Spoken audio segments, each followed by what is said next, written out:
انشاءاللہ سورہ انعام کی 20ویں آیت سے جو ہے آج کی تلاوت شروع کریں گے۔ اعوذ باللہ من الشیطان الرجیم،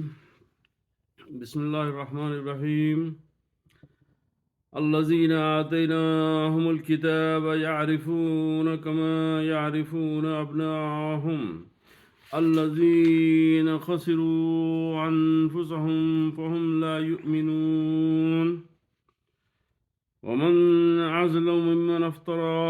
على الله كذبا أو كذب بآياته إنه لا يفلح الظالمون۔ ويوم نحشرهم جميعا ثم نقول للذين أشركوا أين شركاؤكم الذين كنتم تزعمون ثم لم تكن فتنتهم إلا أن قالوا والله ربنا ما كنا مشركين۔ انظر كيف كذبوا على أنفسهم وضل عنهم ما كانوا يفترون۔ ومنهم من يستمع إليك وجعلنا على قلوبهم أكنة أن يفقهوه وفي آذانهم وقرا وإن يروا كل آية لا يؤمن بها حتى إذا جاءوك يجادلونك يقول الذين كفروا إن هذا إلا أساطير الأولين۔ یہ میں آیت نمبر 20 سے آیت نمبر 25 کی سورہ انعام کی تلاوت کیا ہوں۔ اب اس کا ترجمہ اور تفسیر اس طریقے سے ہے کہ اللہ سبحانہ وتعالیٰ فرماتا ہے کہ جنہیں ہم نے کتاب دی، یعنی جو اہل کتاب ہیں، جو یہود و نصارہ اور جتنے سابق کتب اس سے پہلے جس کا ذکر آ چکا ہے، جنہیں ہم نے کتاب دی وہ پہچانتے ہیں اس نبی کو، یعنی رسول کریم صلی اللہ علیہ وسلم کو، جیسے پہچانتے ہیں اپنے بیٹوں کو۔ ان کی کتابوں میں جو حضور علیہ السلام کے بارے میں جو ذکر تھا اس کے حساب سے وہ لوگ اس طریقے سے پہچانتے ہیں رسول کریم صلی اللہ علیہ وسلم کو کہ جیسا وہ اپنی اولاد کو، اپنے بیٹوں کو پہچانتے ہیں، مگر چونکہ بغض و عناد کی وجہ سے وہ اس بات کو انکار کرتے۔ تو اہل کتاب سے بھی حضور علیہ السلام کے متعلق دریافت کیا تو انہوں نے آپ کے متعلق اپنی لا علمی کا اظہار کیا، یعنی جب ان سے پوچھے کہ کیا تم یہ نبی کے بارے میں، محمد رسول اللہ صلی اللہ علیہ وسلم کے بارے میں جانتے، تو چونکہ حالانکہ ان کی کتابوں میں آپ کا تذکرہ موجود تھا، توریت، انجیل وغیرہ تمام کتابوں میں آپ کا تذکرہ تھا کہ آپ دنیا آنے والے ہیں، آپ تشریف لائیں گے، ہمارے نبی ہیں، مگر چونکہ وہ بغض اور عناد کی بنیاد پہ وہ لوگ جھٹلائے اور بولے کہ نہیں، ہم یہ بات نہیں جانتے۔ اس آیت میں ان کا رد ہے کہ ان کا انکار لا علمی کی وجہ سے نہیں بلکہ محض ہٹ درمی اور عناد کی وجہ سے تھا، کہ وہ لوگ جو انکار کر رہے تھے وہ اپنی جہالت یا لا علمی کی وجہ سے نہیں کر رہے تھے، بلکہ صرف اپنی ہٹ درمی اور نبی کریم علیہ السلام سے ان کا بغض، جو ان کی دشمنی تھی، اس کی وجہ سے آپ اس بات کا انکار کر رہے تھے کہ نہیں، ہم نہیں جانتے یہ بات کو۔ تو جس کی اللہ سبحانہ وتعالیٰ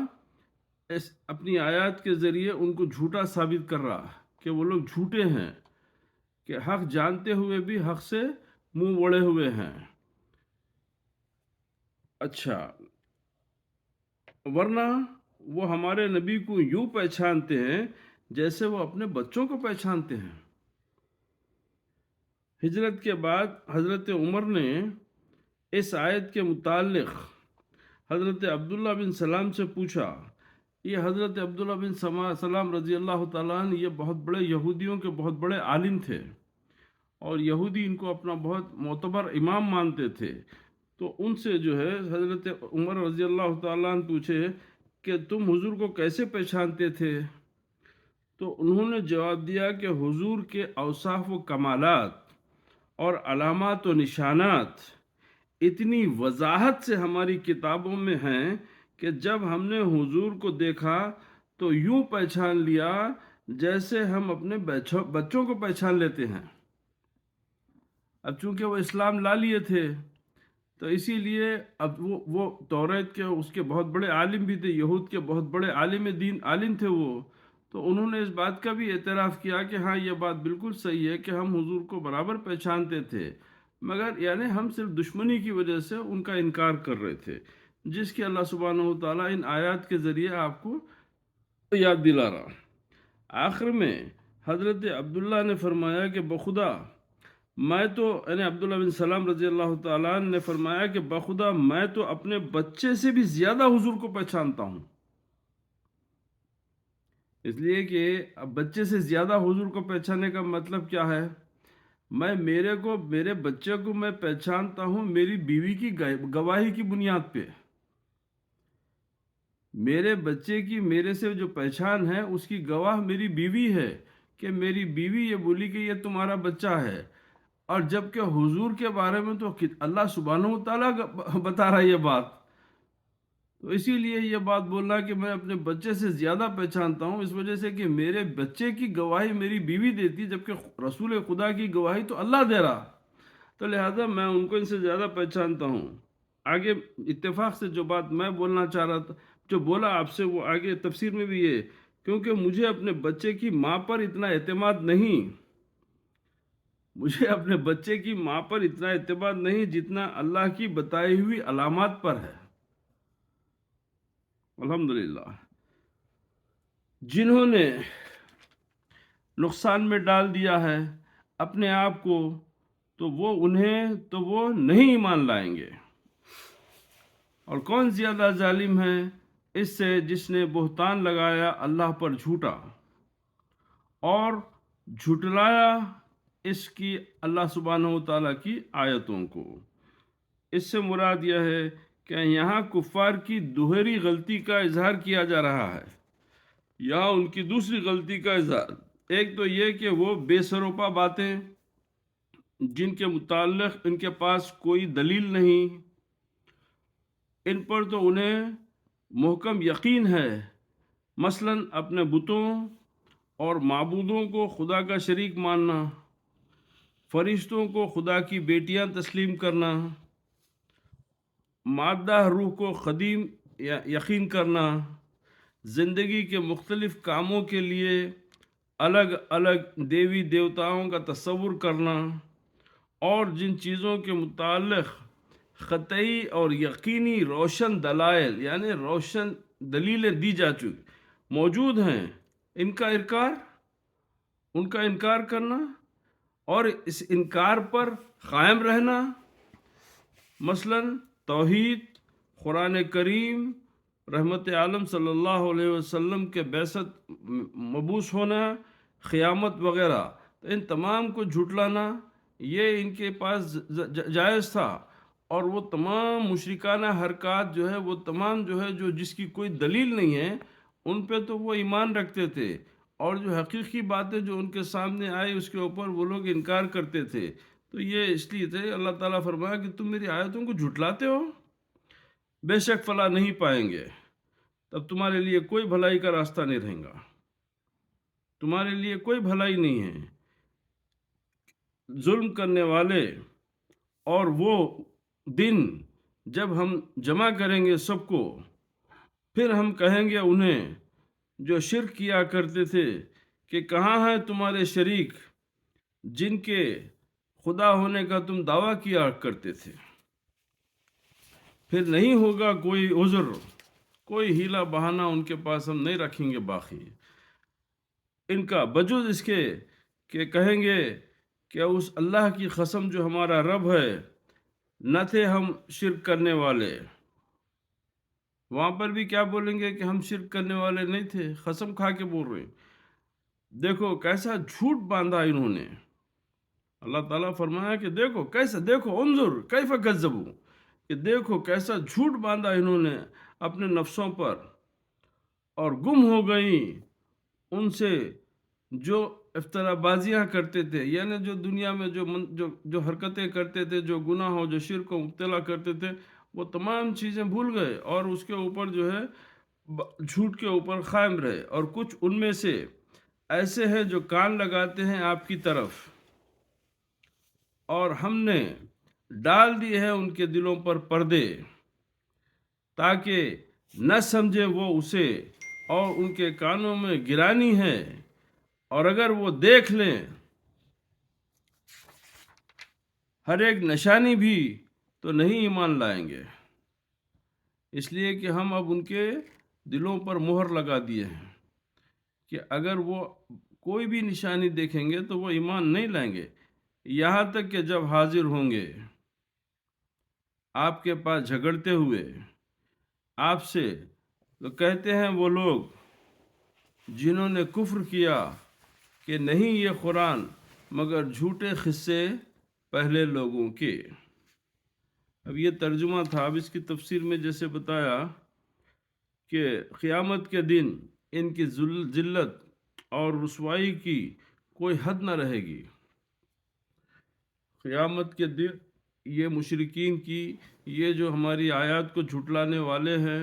اور ہماری باتوں کو جو نہیں سمجھ کے اس کا انکار کرنے والے ہیں، تو ان کی رسوائی کی کوئی حد نہ رہے گی۔ ان سب منکروں، مشرکوں اور سرکشوں کو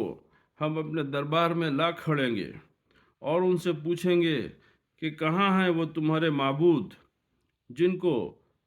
تم خدا کا شریک بنایا کرتے تھے؟ آج ان کو بلاؤ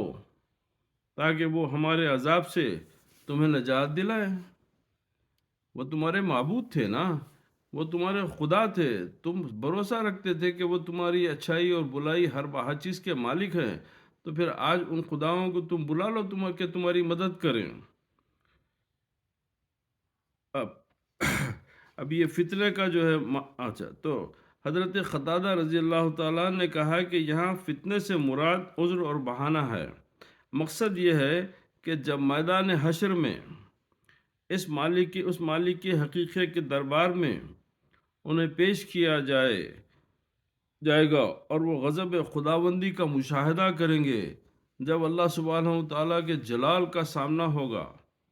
جب اللہ تعالیٰ کے جو ہے غضب اور اس کے جلال کا جب ان کو سامنا ہوگا، اور ان کے بتوں اور معبودوں اور دیوی دیوتاؤں کا کہیں نام و نشان تک نہ ہوگا، تو جب ان سب سے سابقہ سوال پوچھا جائے گا تو مارے حیرت اور پریشانی کی کوئی جواب نہ بن پائے گا، ان کے پاس کوئی جواب نہیں رہے گا۔ اس وقت وہ انکار اور جھوٹ کا سہارا لیں گے۔ اب دیکھیے وہاں پر بھی اللہ تعالیٰ بولا کہ وہاں پر بھی یہ لوگ اپنی عادتوں سے وہ نہیں گے، وہاں پر بھی وہ لوگ جھوٹ اور انکار کا سہارا لیں گے اور صاف صاف کہہ دیں گے کہ اے ہمارے معبود برحق، اے ہمارے پالنہار، ہمیں تیری کبریائی کی قسم، ہم نے تو کبھی شرک کیا ہی نہیں۔ سبحان اللہ، ہم تو تیرے بغیر کسی اور خدا کو جانتے ہی نہیں۔ اب نبی کریم علیہ الصلوۃ والسلام سے خطاب کرتے ہوئے اللہ سبحانہ و تعالیٰ فرما رہا، اے میرے رسول، ملاحظہ ہو ان کی بے بسی کا عالم،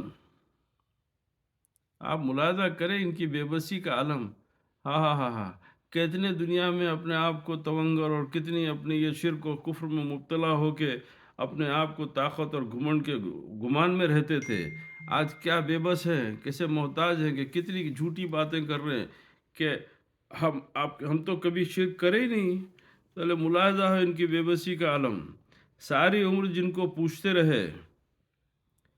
جن کی جے بولتے رہے، جن کی وجہ سے آپ کو ستایا، اذیتیں پہنچائی، آج ان سے درد بردار ہو رہے ہیں، آج بول رہے کہ نہیں ہمارا تو کوئی خدا نہیں تھا، ہم کوئی شرک نہیں کرے، ہم تو سوائے آپ کے کسی کو خدا مانتے ہی نہیں تھے۔ سبحان، بولے اللہ تعالیٰ فرمایا کہ دیکھو کیسی حالت میں آ گئے یہ لوگ کہ آج جو ہے ہمارے غضب اور ہمارے غصے کو دیکھ کے، ہمارے جلال کو دیکھ کے میرے حبیب ملاحظہ کرو ان کی حالت،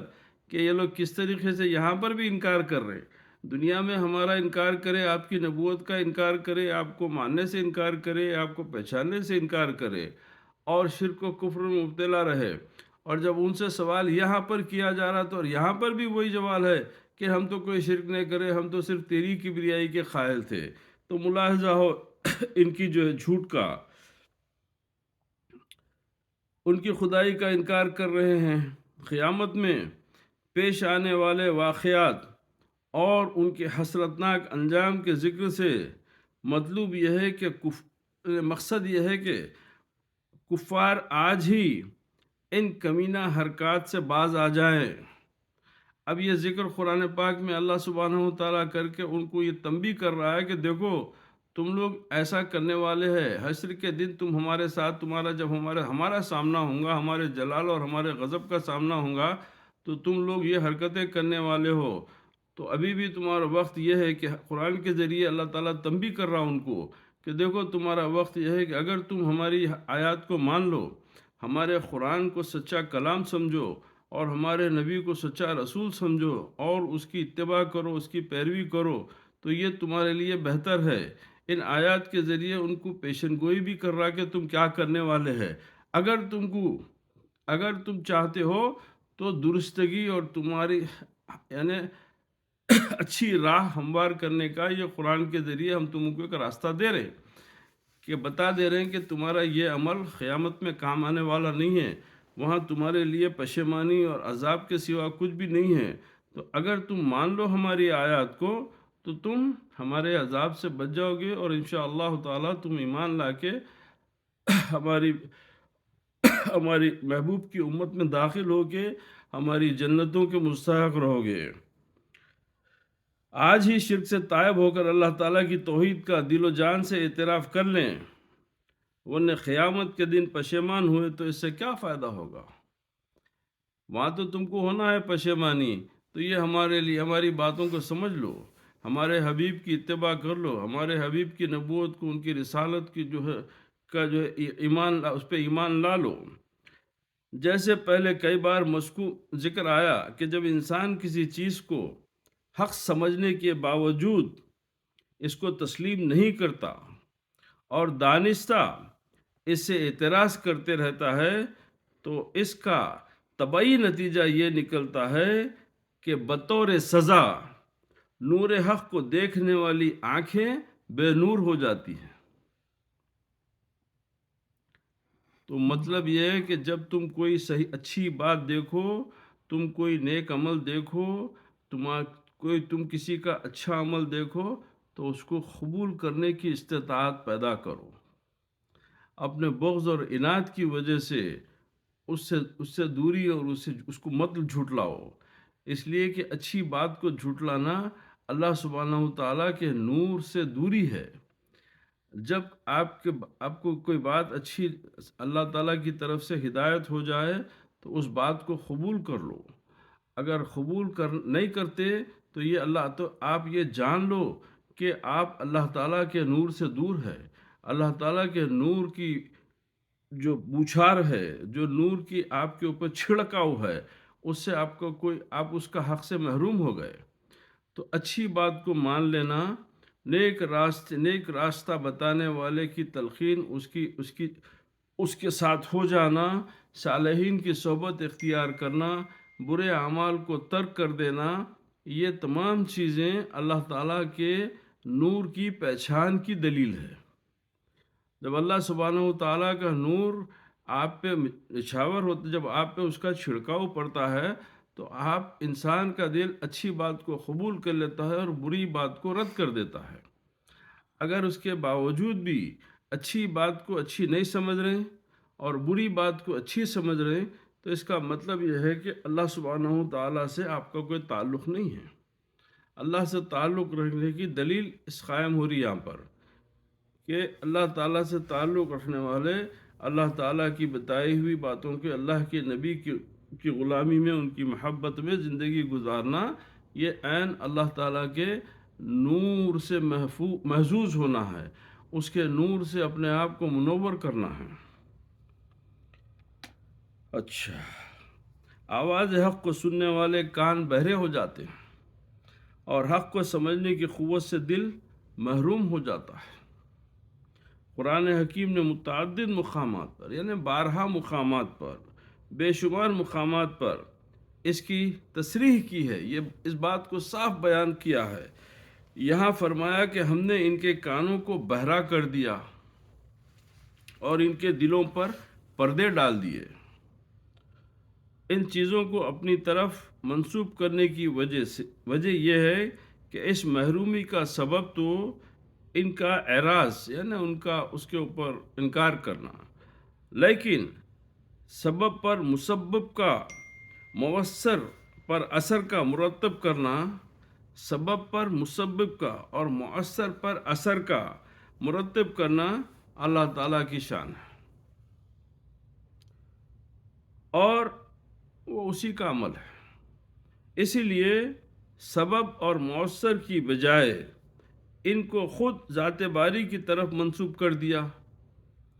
اور کیونکہ دوسرے متعدد مقامات پر اس کی تصریح ہے، اسی لیے اس میں کسی بات کا شبہ و شک نہیں ہے۔ یہ پہلی بات کی توضیح ہے کہ اے حبیب صلی اللہ علیہ وسلم، آپ انہیں لاکھ معجزے دکھائیں، روز روشن کی طرح حق نمایاں کر دیں، یہ ایمان لانے کے نہیں ہیں، یہ ایمان لانے کے نہیں ہیں۔ انہوں نے تو اس صلاحیت کو ہی ضائع کر دیا، اس صلاحیت کو ہی ضائع کر دیا، وہ استعداد ہی کھو دی جو حق کو قبول کرنے والی ہوتی ہے۔ اب یہاں پر بیان کیا جائے کہ نظر نامی ایک شخص نے، یعنی ان آیات اس تفسیر کی مناسبت سے یہ بات بیان کی جا رہی کہ نظر نامی ایک شخص نے ایران کی سیاحت کی، یعنی ایران کو سیر و تفریح کے لیے گیا، وہاں سے رستم و اسفندیار کے افسانوں اور قصوں کی کتابیں اپنے ہمراہ لے کے آیا۔ تو وہاں پر جب ایران گیا تو وہاں پہ رستم اور اسفندیار جو وہاں کے جو بہت طاقتور اور بادشاہ لوگ تھے، ان کے جو ہے افسانوں کے، ان کے قصوں کی کتابیں اپنے ساتھ لایا، اور قریش کی مجلسوں میں بیٹھ کر بڑے مزے لے کر انہیں پڑھ کر سنایا کرتا تھا۔ اسے بڑا جہاں دیدہ خیال کرتے تھے، یعنی لوگ اس کو بہت جو ہے دانشور اور بہت جو ہے دنیا جاننے والا سمجھتے تھے۔ ابو جہل اور ابو سفیان اس کو لے کر حضور اکرم صلی اللہ علیہ وسلم کی خدمت میں حاضر ہوئے اور قرآن سننے کی خواہش کی۔ حضور صلی اللہ علیہ وسلم نے پڑھ کر سنایا۔ ابو سفیان اور ابو جہل نے نظر سے وہ شخص جو ایران گیا تھا اس سے پوچھا کہ کیسا پایا؟ اب یہ تم قرآن سنیں تو اس کو کیسا محسوس کرے، کیا پایا؟ وہ ناسمجھ کہنے لگا، بس یوں ہی ہونٹ ہلاتے رہتے ہیں، یہ ایسے ہی افسانے ہیں جیسے میں تمہیں سنایا کرتا تھا۔ تو بدنصیبی دیکھیے کہ اس کی کج فہمی اور اس کی کم عقلی کے اوپر کہ وہ افسانوں اور قصوں کی کتابوں کے بتا رہا کہ نبی کریم کا قرآن پڑھنا ایسے ہی ہے جیسے میں تم کو جو ایران سے جو قصوں اور کتابوں کے افسانوں کی کتابیں لا کے سناتا ہوں، یہ اسی طریقے سے یہ افسانے اور کتابیں ہیں۔ چند الفاظ اس کا اچھا، اس میں بہت اختلاف ہے۔ اچھا، اب اس کا معنی ہے کہ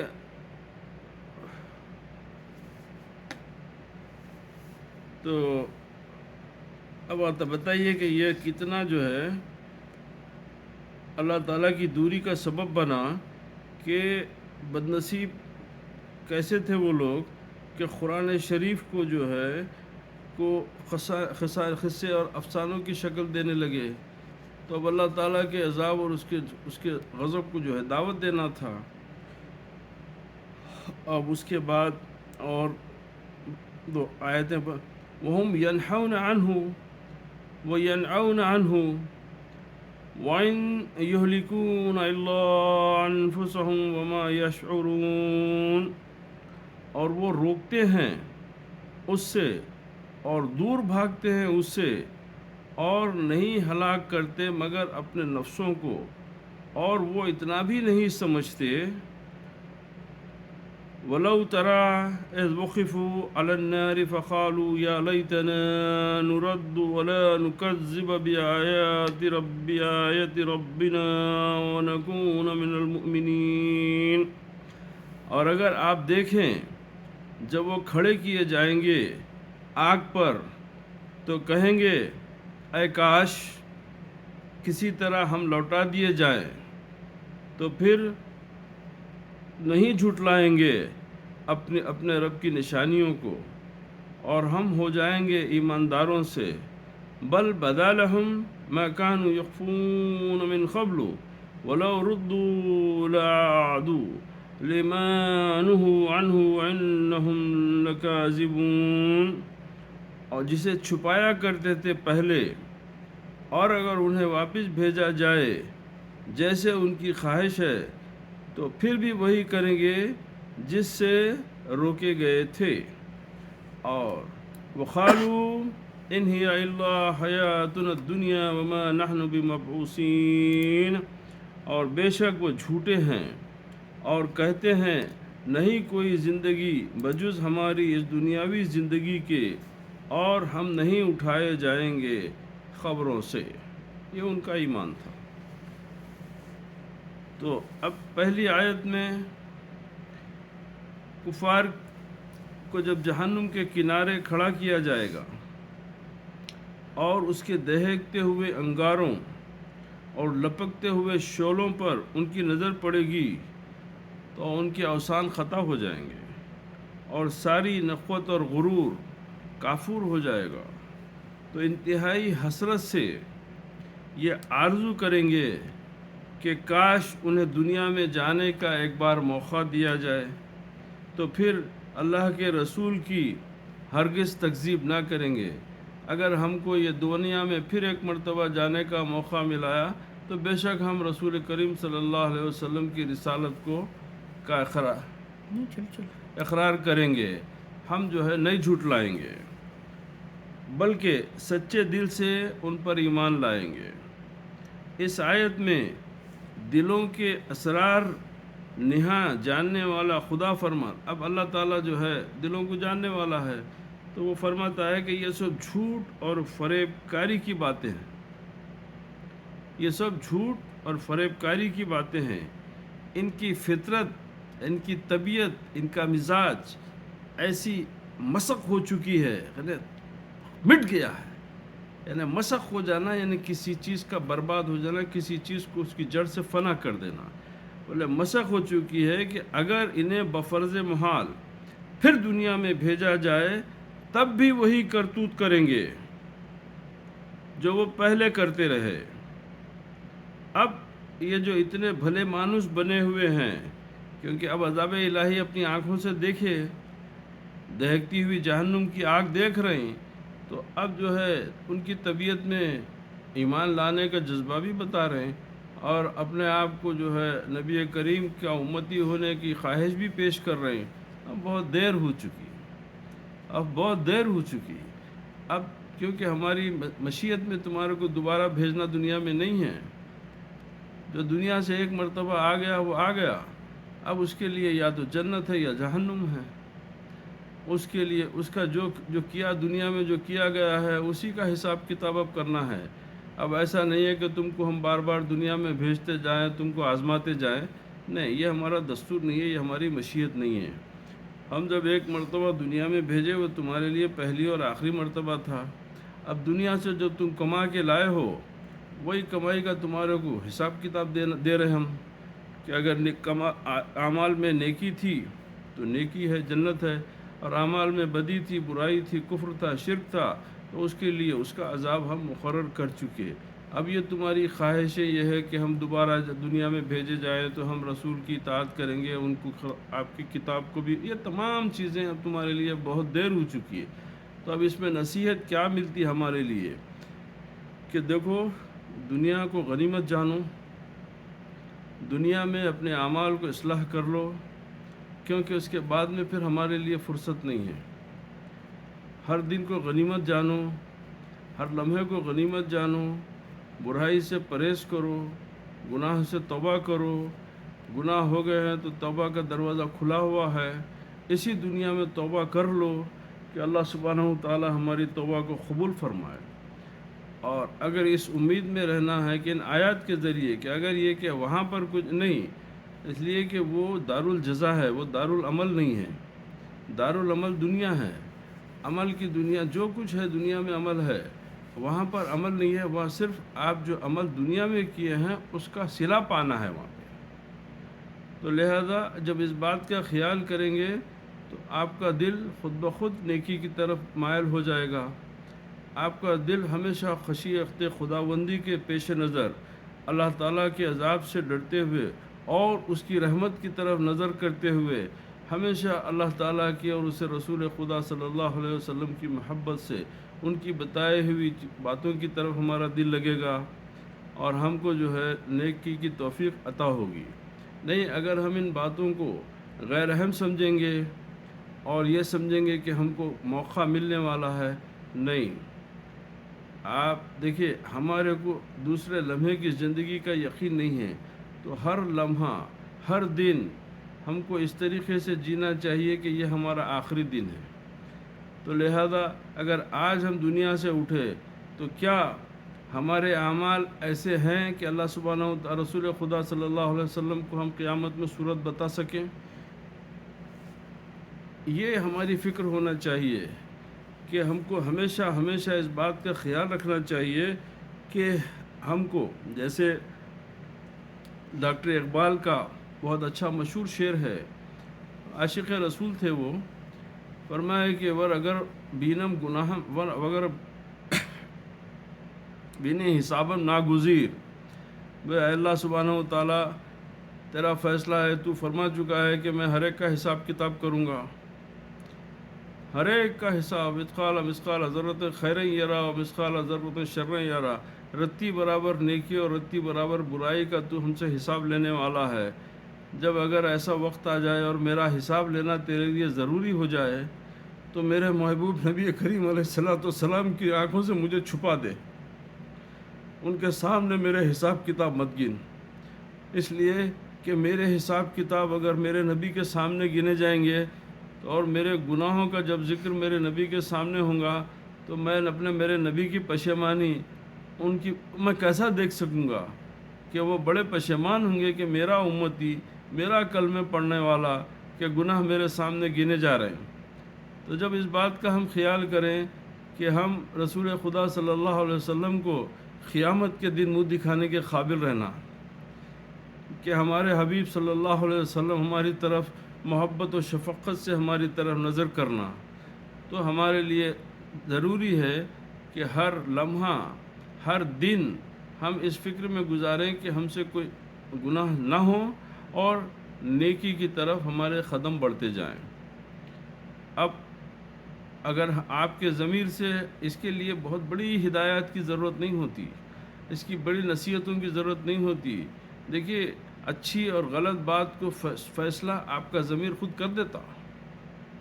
اچھی اور بری بات کا فیصلہ آپ کا ضمیر کرتا، مگر بدنصیبی ہماری یہ ہوتی ہے کہ ہم اپنے ضمیر کی بات نہیں سنتے،